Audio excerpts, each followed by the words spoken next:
The wind carried dust across the empty road. The sun had just begun to set, painting the sky in shades of red and gold. A woman stood there, her hands rough, her clothes worn from long travel. She was tired of walking, tired of being looked at with pity. She took a deep breath, gathered her courage, and knocked on the old ranch gate. A man stepped out, tall and quiet, his hat low against the glare. He looked at her, unsure of what to expect. She met his eyes for only a moment before lowering her gaze. Her voice trembled, but she forced the words out anyway. "No one marries a fat widow, sir, but I can work." The silence that followed seemed to stretch forever. The breeze lifted the dust between them. She gripped her shawl tighter, waiting for him to send her away like all the others had. She had learned not to expect kindness. Work was all she wanted now, a roof over her head, a chance to prove she was more than what people whispered about behind her back. He didn't answer right away. His eyes studied her, not her size, not her shape, but her face. It was lined with loss, yet filled with something stronger than sorrow. She didn't see that, though. All she saw was another man deciding her worth in silence. She spoke again, this time steadier.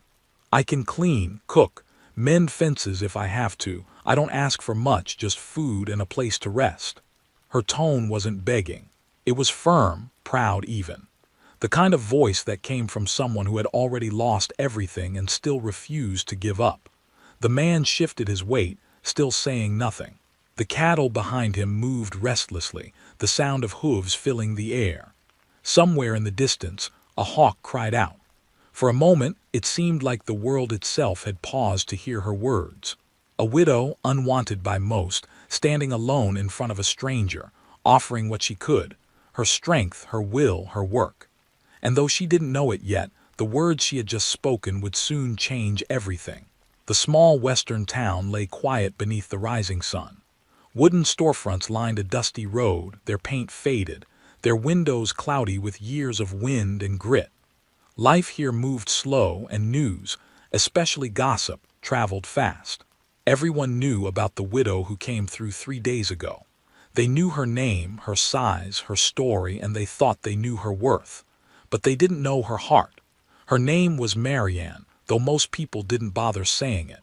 "That poor fat widow," they'd whisper in the general store, their voices low but never low enough. She'd lost her husband 2 winters back when fever swept through their small homestead. Since then she'd been moving from place to place, looking for a way to survive. The road hadn't been kind. Dust clung to her dress, and the soles of her boots had worn thin. Nights were cold and food was scarce. Yet through it all, she kept walking. Not for hope of a new husband, not for charity, but for a reason to keep standing when life seemed to want her on her knees. Marianne had known comfort once. Her husband, Samuel, wasn't a rich man, but he had been gentle. Together they ran a small patch of land, 5 cows, a mule, a garden that only grew right in spring. They used to laugh under the stars, planning a future that never came. When he died, neighbors stopped visiting. Their pity felt heavier than her grief.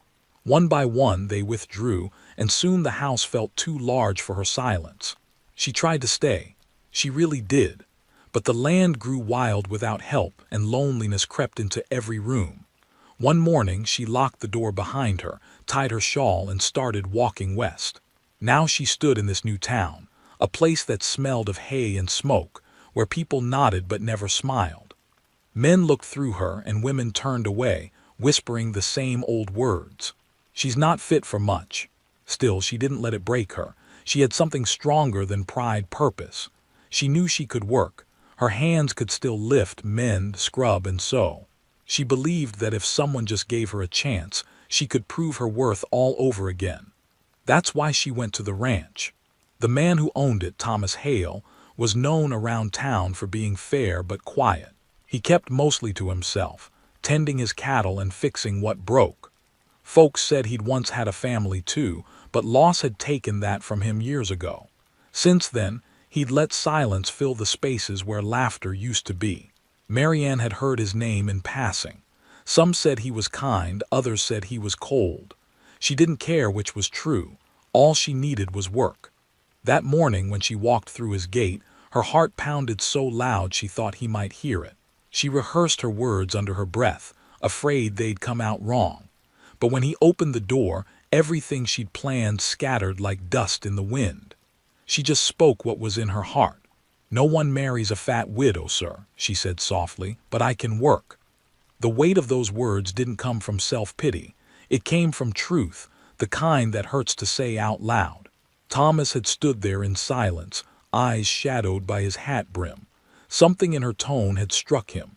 She didn't look away from him, not out of defiance but out of honesty. She was tired of hiding. When he didn't answer right away, she kept talking.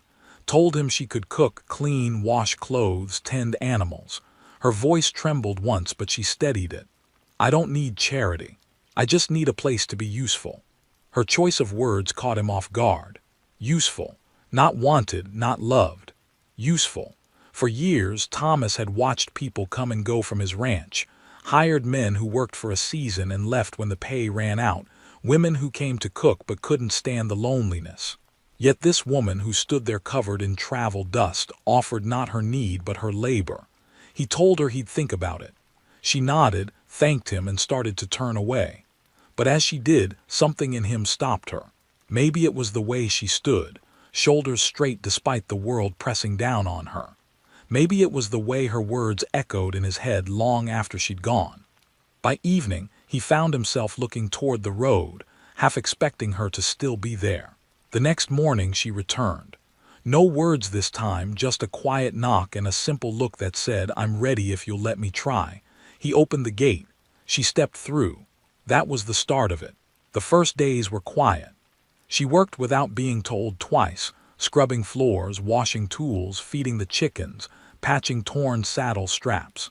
She moved slower than she used to, but steady, never stopping until the day's light faded. She didn't complain, didn't talk much either. At night, she sat by the window in the small room he gave her, watching the wind ripple through the fields. She missed Samuel, but the ache didn't burn as it once had. It had softened into something else, gratitude maybe. Gratitude that she could still serve a purpose, still stand, still breathe. In town, the whispers started again. Some said Thomas had lost his mind, taking in a woman like her. Others said he was lonely, desperate for company. But Thomas didn't answer them, and Marianne didn't hear. Her world now stretched only as far as the ranch fence, and that was enough. Each morning, she rose before dawn. She tied her hair back, lit the stove, and began her day. Sometimes Thomas would watch from afar, pretending to check the barn while his eyes followed her steady movements.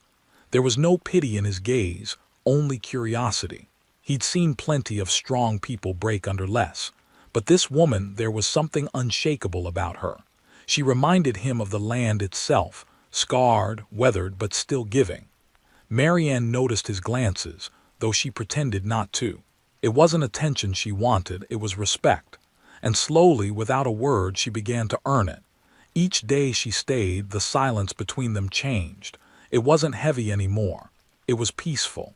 And though neither of them could explain it, something quiet and new had started to grow in that silence.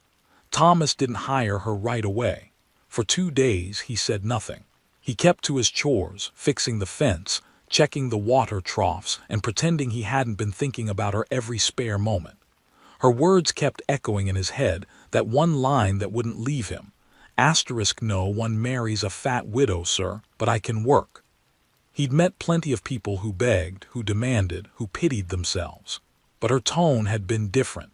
There was something honest, something steady in the way she said it, like a woman who had already made peace with pain and was now ready to move past it. On the 3rd morning, he saw her again. She was sitting on a rock near the gate, waiting. Her shawl was pulled tight around her shoulders, her hands folded in her lap. When he approached, she stood up immediately, not nervous, just expectant. "I came to ask again," she said quietly. "I can start today if you'll let me." There was no anger in her voice, no shame, no tears, just a calm strength that made him pause. He nodded once. "All right," he said. "We'll see what you can do." She followed him across the yard, the hem of her dress brushing against the dry grass. He pointed toward the kitchen and the small barn beside it. "Start with those," he said. Do what you think needs doing." Then he walked away, giving her the space to prove herself. She didn't waste time. Within an hour, the kitchen was alive with motion, dust clouds rising, floors being scrubbed, shelves wiped clean. She found old dishes that hadn't seen soap in months, stacked them neatly, and mended a torn curtain that flapped by the window. She worked in silence, but her silence wasn't heavy. It was focused. When Thomas came back in at noon, the difference startled him. The place smelled faintly of soap and bread. She'd found some flour and made biscuits. "You didn't have to cook," he said. She wiped her hands on her apron and shrugged. "I was hungry anyway," she replied softly. He ate at the table while she stayed standing, waiting. He gestured toward the other chair. "Sit." She hesitated. "I'll eat after." He looked up at her. "Sit," he repeated, and she finally did, her movements careful, unsure of the new rhythm between them. They ate in quiet. The air between them held something new, not warmth exactly, but recognition. Days turned into weeks. Marianne found her rhythm. She woke before dawn, lit the fire, and began her chores. Thomas noticed she never complained, never rested until every task was finished. When something broke, she fixed it. When rain threatened, she moved the tools before he could say a word. He'd never seen anyone work with such quiet determination. At first, he thought she worked so hard because she was afraid to lose her place. But soon he saw it wasn't fear, it was purpose. Work gave her meaning. It gave her peace. And in a strange way, it gave the ranch life again. In the evenings, she would sometimes hum to herself old songs he didn't recognize. He'd sit on the porch, pretending to read, but really listening. Her voice wasn't perfect, but it was steady and real.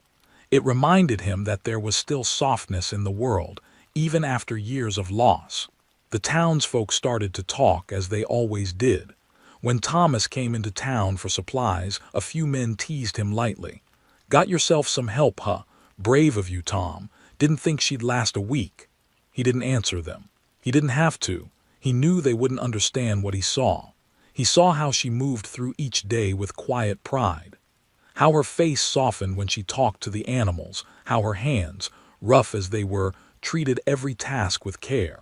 He saw that she carried sadness, yes, but also a light that refused to go out. One afternoon, when the sun was high and the air was still, he found her out by the corral, fixing a broken gate. Sweat darkened the fabric of her dress and a strand of hair clung to her cheek.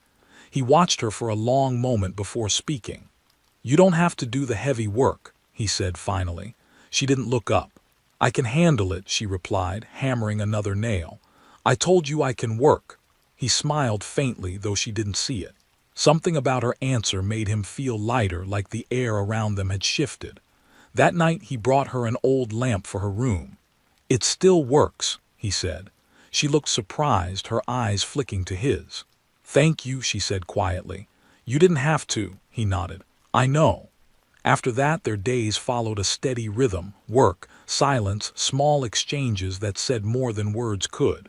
She began to ask about the ranch, about the soil and the cattle, and he found himself answering, even telling her stories he hadn't spoken aloud in years. She listened, really listened, and when she spoke, her voice carried a gentleness that made him forget the hard edges of his own past. Sometimes, when she laughed softly at one of his old stories, he'd catch himself smiling before remembering how long it had been since laughter filled that house. He didn't realize it then, but something in him had begun to change. And though she never spoke of it, something in her had changed too. For the first time since Samuel's death, Marianne began to feel seen, not as a burden, not as a widow, not as someone to pity, but as a woman who mattered. The world outside might still whisper behind her back, but on that ranch, under that sky, her worth was no longer in question. And somewhere deep within both of them, the silence that had once been heavy began to sound almost like peace. Summer came hard that year. The sky stayed white with heat, and the ground cracked beneath the cattle's hooves. Every day felt longer than the one before, and even the wind seemed too tired to move. The ranch needed rain, and both of them knew it. Thomas woke early, walked the fence line, checked the water, counted the herd.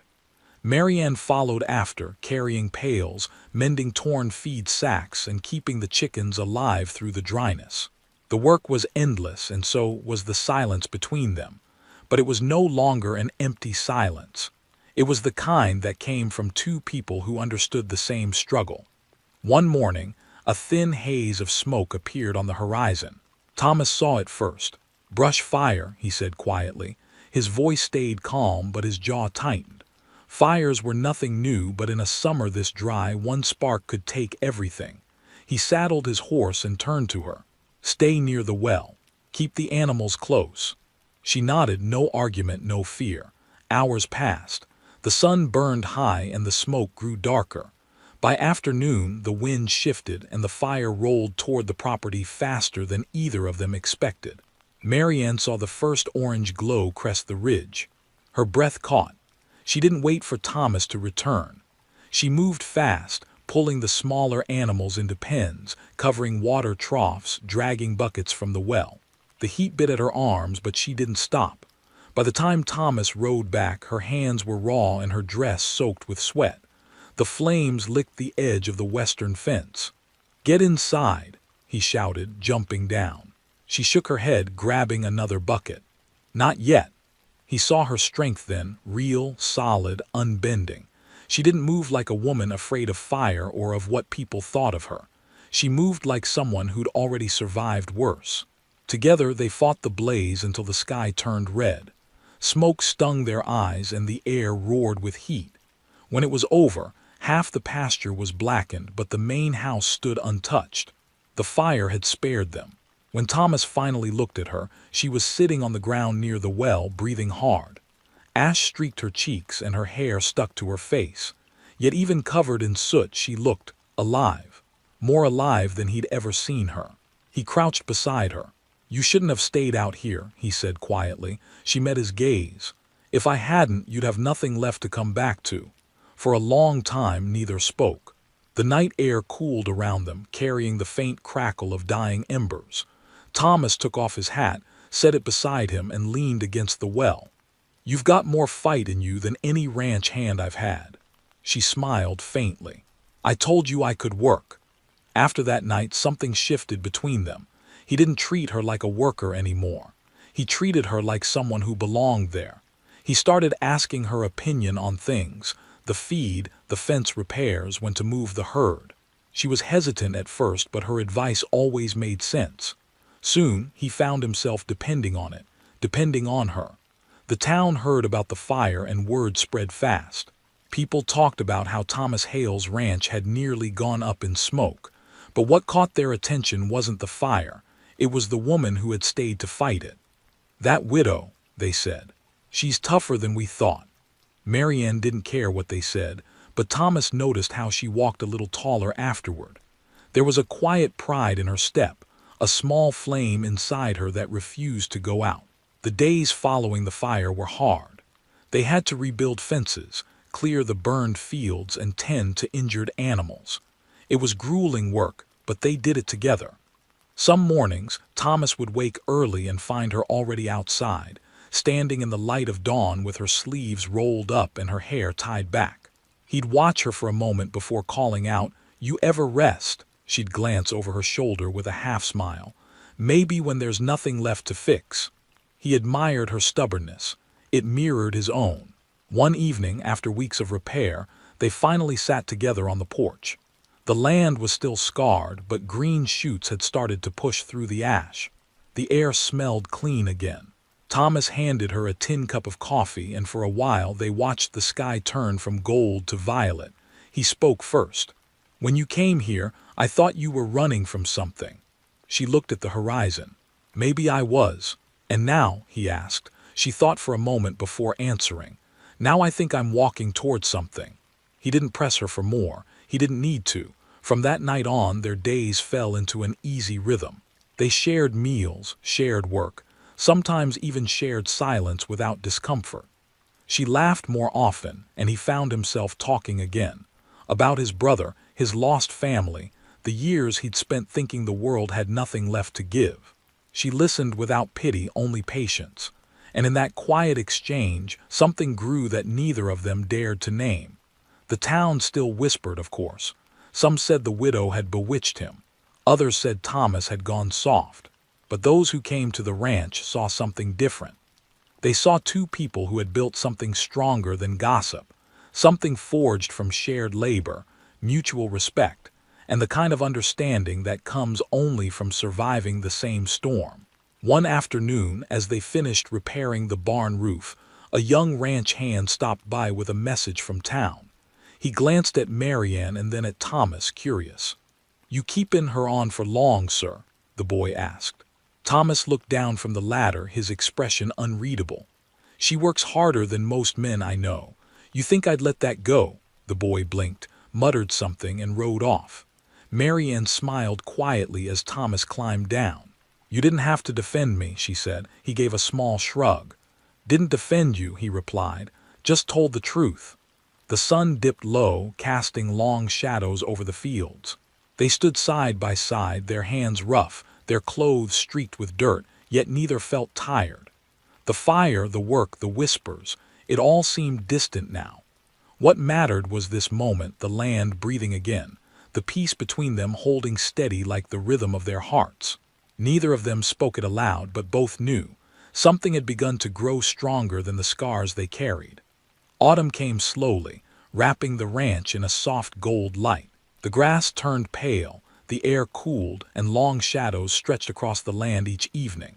The days grew shorter, but the silence between Thomas and Marianne grew warmer. They didn't speak much, yet each word they shared seemed to carry weight, like two people learning to trust the sound of their own hearts again. One morning, she brought him coffee while he worked on the porch. Her hands brushed his for just a moment as she passed the cup, and something inside her tightened, strange and unexpected. He looked up, and for a second neither of them looked away. It wasn't love yet. It wasn't romance. It was something simpler, deeper, a quiet recognition. The kind that happens when two lonely souls realize they aren't alone anymore. She went about her chores with that small flicker of warmth in her chest. The house, once lifeless, now smelled of bread and soap. The animals were thriving again. The ranch, once silent as stone, now hummed with small sounds of life. The clatter of dishes, the creak of boots on the porch, the sound of two people working side by side without the weight of pity between them. But the town hadn't forgotten her. When Thomas went to buy feed, he overheard the whispers. "That widow's still at his place. Strange, ain't it? You'd think he'd hire proper help. Maybe he's lonely. Maybe she's desperate." Their words were sharp, the kind that slice at pride. Thomas didn't answer, but the sound of it lingered in his head all the way home. That evening he found her sweeping the porch. He didn't tell her what he'd heard, but she seemed to sense something anyway. She looked up, brushing a stray hair from her face. "They're talking again, aren't they?" Her voice was calm, but her eyes held a hint of the old pain. He hesitated. "They talk about everyone," he said simply. She smiled faintly. "Just not everyone hears it as loud as I do." He wanted to tell her not to care, but she wasn't the kind of woman who needed comforting lies. She'd lived through harder things than gossip. Instead, he said the only thing that mattered. "You've earned your place here. Don't let them take that from you." That night, as she sat by her small window, watching the moon drift behind thin clouds, those words echoed in her mind. "You've earned your place here." They were simple words, but to her they felt like something sacred. The next day, work went on as usual, but something hung unspoken between them, a quiet tension, like the pause before a storm. Thomas seemed more watchful, noticing the way her hands moved when she worked, the way her eyes softened when she looked at the horses, the way her laughter, rare but genuine, seemed to fill the empty spaces in his heart. And then came the evening that changed everything. They had spent the day gathering stray cattle from the south pasture. It had taken hours, and by the time they returned, the sun was melting behind the hills. Marianne's dress was torn at the hem, and her face glowed from the long day. She looked stronger, surer than ever. As they tied the horses, Thomas noticed a small cut on her hand. "You should wash that," he said. She waved him off. "It's nothing." "Doesn't look like nothing," he replied, reaching gently for her hand. She froze, unused to the touch. His fingers were rough but careful as he cleaned the wound. For a long moment, neither moved. When he looked up, his voice was low. "You shouldn't keep saying that about yourself." She frowned slightly. "Saying what? That you're just a widow, that no one would want you, that you're only good for work." Her throat tightened. The old words came back to her. "No one marries a fat widow, sir, but I can work." She hadn't realized how deeply they'd taken root inside her. Thomas's gaze didn't waver. "When I look at you, I don't see a widow. I see someone who kept walking when others would have given up. Someone who fought fire and rebuilt with her bare hands. You think that doesn't mean something?" She didn't answer. The air between them seemed to hum with everything unsaid. Her eyes filled with something she hadn't felt in years, hope. The kind she'd buried long ago, telling herself she didn't need it anymore. He looked down, his voice softer now. "Marianne, you're the strongest person I've ever met. Don't let a world full of small minds make you forget that." Her lips parted, but no words came. She'd faced storms, hunger, loss, but never this kind of kindness. It was too much, too honest. It broke through the walls she'd built to survive. She turned her face away, blinking hard. "You don't have to say that," she whispered. "I know," he said. "That's why I did." The sound of the wind moved through the trees, carrying the faint scent of rain. She stood there, her heart pounding, her mind quiet. For the first time in years, she wasn't thinking about what people said or how she looked. She was thinking about what he saw, something she'd stopped seeing in herself. They stayed outside as the first drops began to fall. Neither moved. The world around them blurred into gray, but between them something clear had formed, something fragile and real. That night after the rain passed, she couldn't sleep. She sat by the window, her lamp burning low, replaying his words over and over. His voice, calm and sure, had reached a place she'd thought was gone. She realized she hadn't been living all these years. She'd just been surviving. And somehow, in his quiet way, he'd reminded her what it meant to feel alive again. The next morning, when Thomas came to breakfast, she greeted him with something new in her voice. It wasn't just gratitude or duty. It was peace. The kind that comes from being seen, truly seen, for the first time in a very long while. He didn't say anything, but when their eyes met across the table, the silence said enough. Something had changed between them forever, and neither of them needed words to name it. Winter crept across the plains quietly that year. The mornings came heavy with frost, the sky pale and distant. Each breath turned to mist, each sound softened by the cold. On Thomas's ranch, the rhythm of life slowed. The cattle moved slower, the ground hardened beneath their boots, and the air smelled faintly of wood smoke and hay. Yet inside the small house, warmth lingered, not just from the fire, but from something gentler, something that had grown between them like a steady flame. Marianne woke before dawn as always. The stove crackled to life under her hands. She moved carefully, wrapping her shawl tighter, her breath clouding in the chill air. Thomas came in from the barn a few minutes later, brushing snow from his shoulders. "Cold one," he said, rubbing his hands together. She smiled faintly. "The kind that makes the coffee taste better." He chuckled, setting his gloves on the table. It was a small exchange, but the ease of it said everything.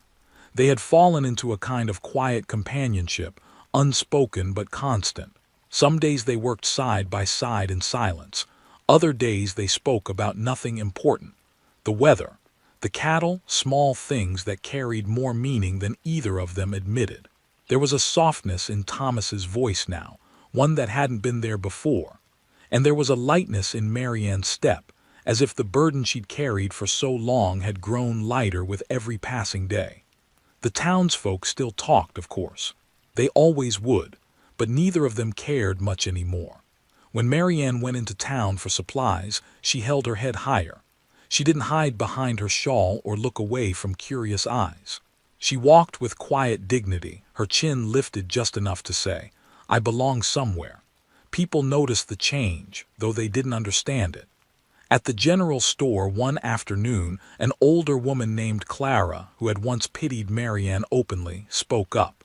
"You look different," she said, studying her face. Marianne smiled gently. "Maybe I am." Clara tilted her head. "Ranch life treating you well?" "It's honest work," Marianne said simply, placing her items on the counter. She didn't explain further. Some things didn't need explaining. Back on the ranch, the days grew shorter. Snow came in waves, thick and unrelenting. Work became harder and nights stretched long, yet neither of them complained. They found comfort in routine, in the sound of boots on wooden floors, in shared meals eaten by firelight, in the peace that filled the space between words. One evening the wind howled outside, rattling the windows. Thomas was mending a broken harness while Marianne stitched a tear in her shawl. The lamplight flickered across the room, casting soft shadows that swayed like memory. After a long silence, she spoke without looking up. "You ever think about leaving here?" He glanced up, surprised. "Leaving?" She nodded. "The ranch, the land, starting fresh somewhere new." He thought for a moment before answering. "Used to," he said. "After my brother died, I wanted to sell it all. Thought maybe there was nothing left worth staying for." His eyes lifted to hers. "But now, no, this place feels alive again." Her hands stilled on the fabric. She didn't ask what he meant. She didn't need to. Outside, the wind pushed harder and the old walls creaked. He rose, crossed the room, and placed another log in the fire. "You should rest soon," he said softly. "It's going to be a long week." She nodded, setting her needle down. When she looked up, he was watching her, not with pity or curiosity, but with something deeper. The same quiet truth he'd spoken the night he told her she was more than she believed. That look made her heart stutter in her chest. She felt her face grow warm, though the room was still cold. "Thomas," she said after a pause, her voice low, "why did you take me in that day?" He sat back down, resting his hands on his knees. For a moment he didn't answer. Then he said, "Because when you spoke, you didn't ask for anything. You offered. Most people don't do that anymore."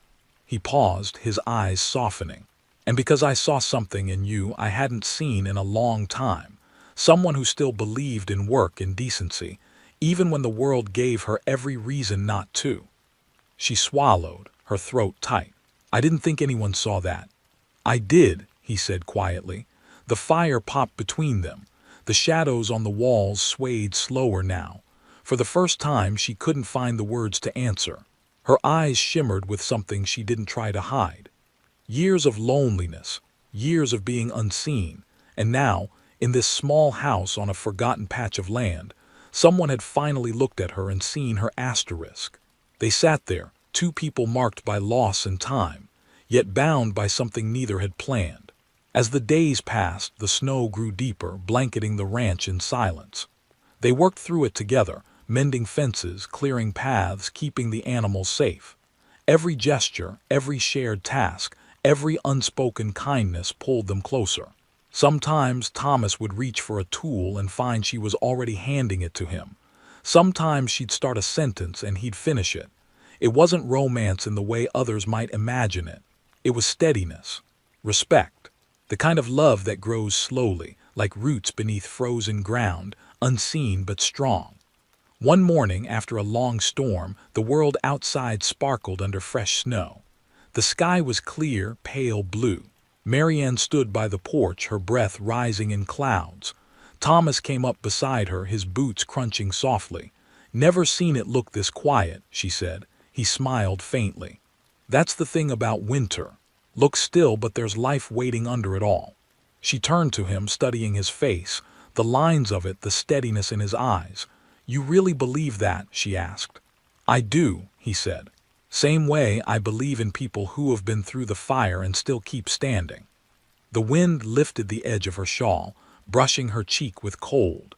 She felt her heart swell with something that no longer frightened her. For once she didn't try to hide behind modesty or silence.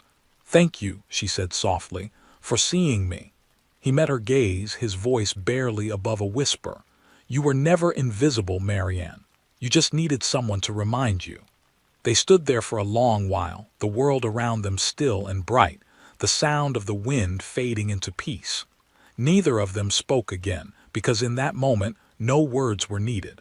The land had changed, the seasons had turned, and so had they, quietly, completely, like winter giving way to spring.